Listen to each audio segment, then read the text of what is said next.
Anong gagawin mo para makakain ng Lucky ni Pancit Canton? I'll be a suman cum laude! Mamasayin ko po si Mami. Pray ako kay Lord.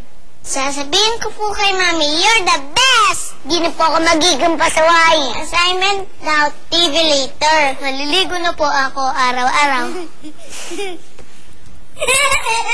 Favorite na mga kids! Lucky me, huwag niyong paglaruan ng pagkain. Biyaya yan ng Diyos.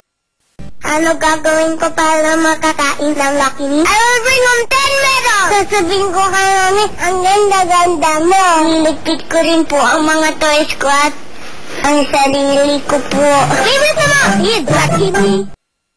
Anong gagawin ko para makakain ng Lucky me? Pag 9 o'clock po, ipapatay ko yung TV. Magbabait pa ako sa kanipupungo. I'll be a good citizen of the Philippines. Favorite na mga kids, Lucky me.